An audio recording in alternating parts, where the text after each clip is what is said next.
This is the Scrappy Granny Square crochet pattern video part 3, and this is about joining your squares together. So this is what we're aiming to make, and this is my kind of layout or schematic of how many squares and where I want to put them. So you basically what you want to do is join your squares together to end up with this shape. Remembering that, the front and back, it's all goes round in one, and the sleeves all go round in one as well. So what you can kind of maybe do a good bit of this right along, but remembering when you get so far out that you need to actually join at the other side, and this join here as well. Just think about how that works out. So you start this with your base color. And it is just started by doing your basic square, but in your base color. And then to start with, and if you're joining one or two, pick your square. So we want to put that square onto here, okay? So the first thing I would do is join whatever loose squares on, because it's easier to work with, all right? In through that stitch, I'm going to count 6. Where's my corner? There. 1, 2, 3, 4, 5, 6. So in through there. I want the yarn out from the back so that I can grab it and pull it through. So I'm just going to grab it, pull it through there. And this is just the same as when you were doing your first one. You're going along to the corner. So there you go. I've done what I said. I have an extra, have no stitch at the end. So I'm just going to go back into that one. It'll be fine. Trust me. Then in through the corner, chain square spaces and do your last double crochet in there. So now what we want to do is join this on to this. So I'm going to have to turn it the other way around, inside out, so that I can make sure I'm putting, so this is where we want it to go, okay, in here.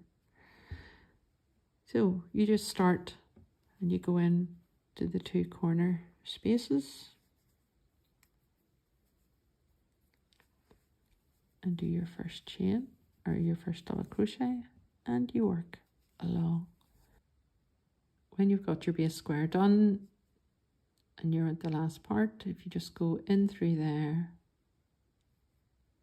slip stitch it from the back through,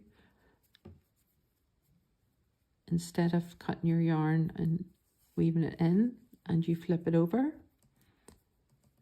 and I go back into the same stitch at the top there. So I don't know if they can see that or not, but I just go back into that one there. What you want to do is count how many stitches along you are there, so that I'm in the 1, 2, 3, 4, 5, 6th stitch from the corner. And if you've done all your squares the same, that should work out all right. And you choose your 4 coloured squares that you're going to attach.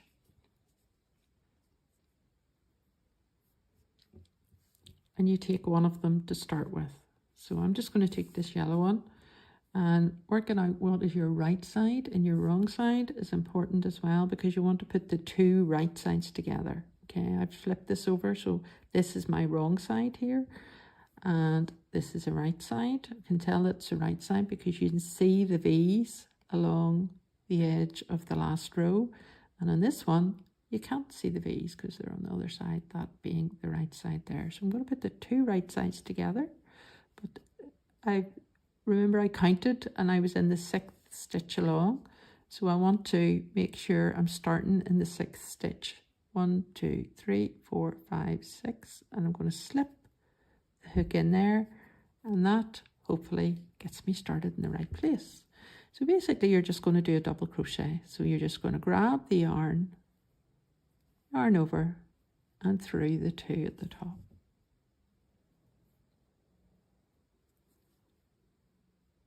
Then you just go in through the next 2 stitches and do a double crochet. Now the key here is to keep this really loose.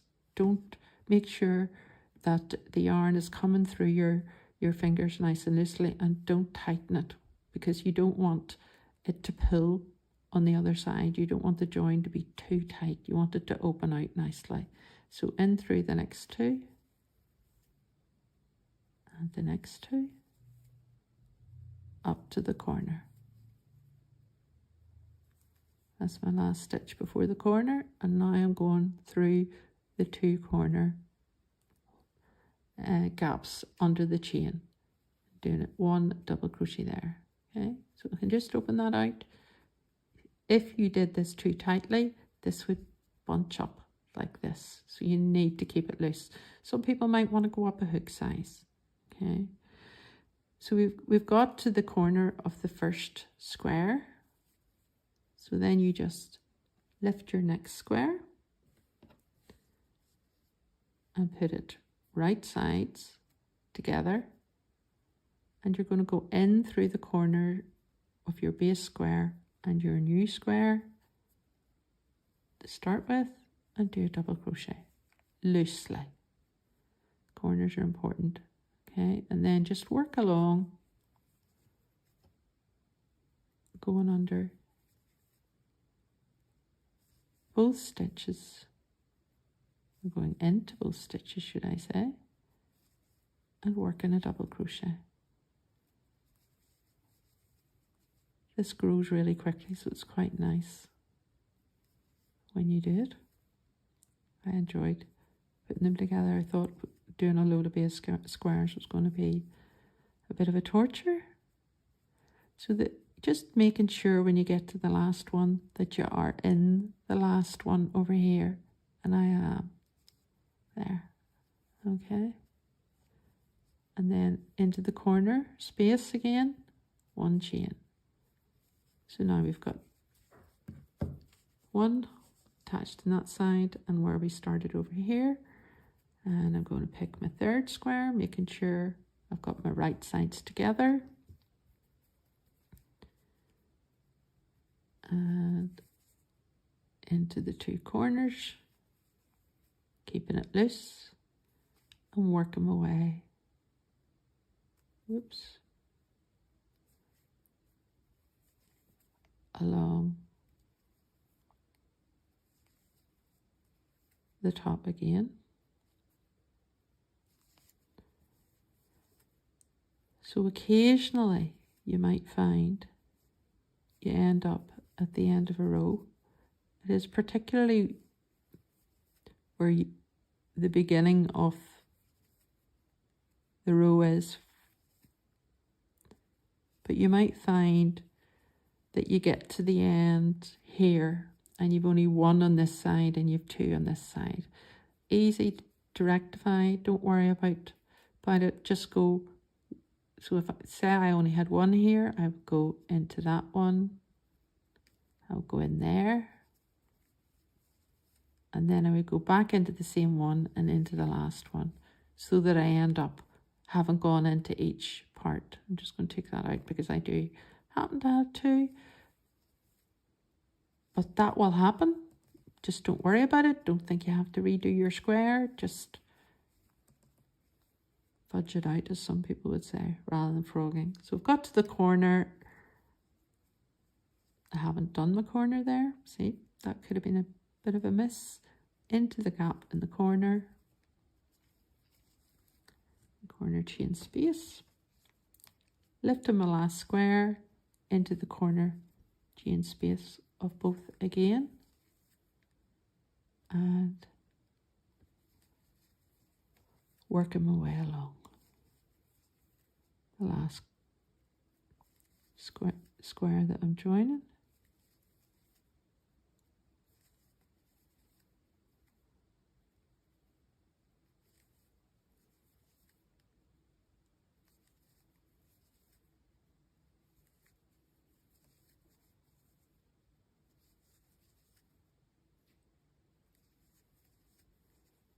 Getting to the last one. I always like to check I'm in the last one on both sides. into the corner chain spaces, and that one's done. And now you're bringing the very first square along and going in through the 2 chain spaces.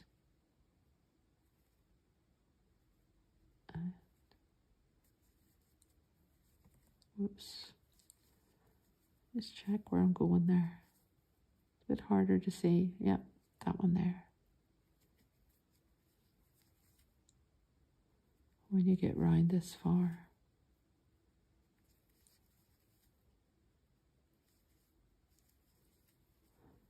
And into the last one. So now we've all 4 squares joined. What we do is exactly the same as when we're finishing our base squares. We cut the yarn, we pull it through, we take our darning needle and we join it here. So that's where you started, going under the next stitch like that, back in through there. I want to go this way because obviously I want to darn it in. That's where I came out of, so that's where I go back in.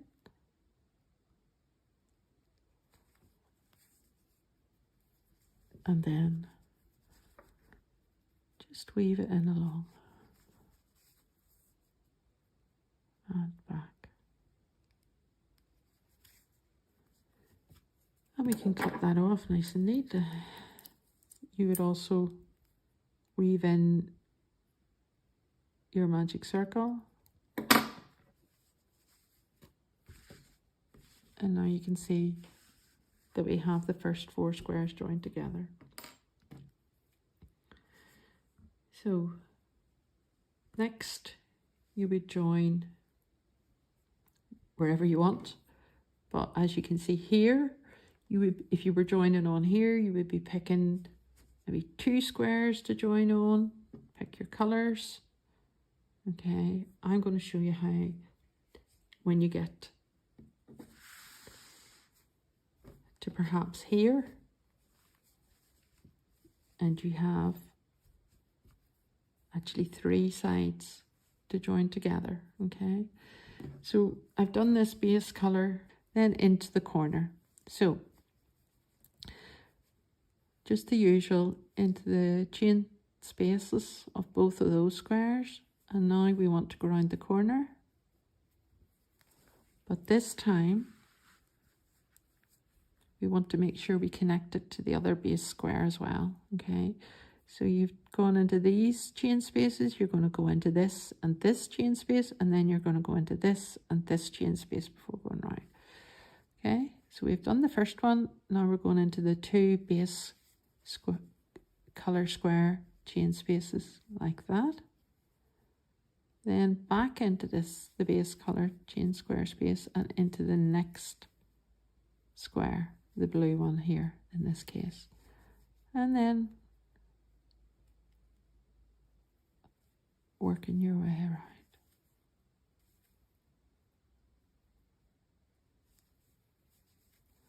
Last one, and I see I've got 2 stitches there, so this is where I'm going to fudge it a little. I'll go in to the first one there, I'll go back in the same one here to be able to pick up that last one. Okay, so now we're at the corner,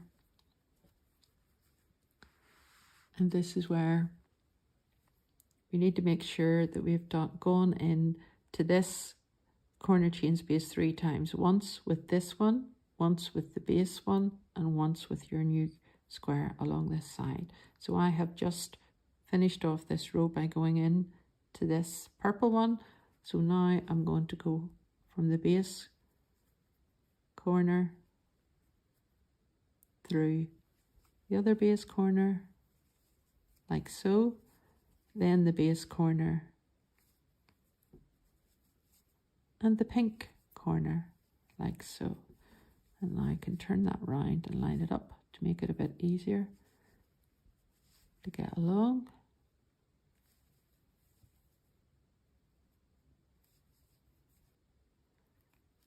Last one this time. There's only one stitch on either side, which is always rather pleasant. Then into the 2 corners chain spaces, and now we've got to do the same again. We've got to make sure that we connect these 2 base corners together as well. So in through this base chain space and in through the opposite, like so,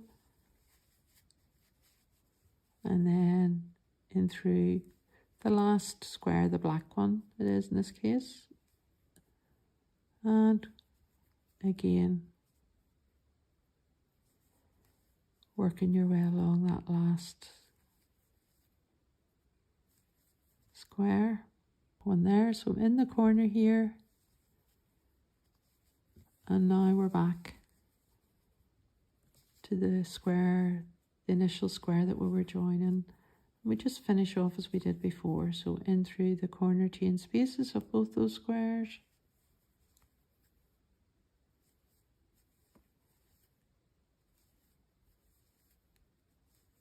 up to the end, like so, and cut this and pull it through. And now turn this round the right way.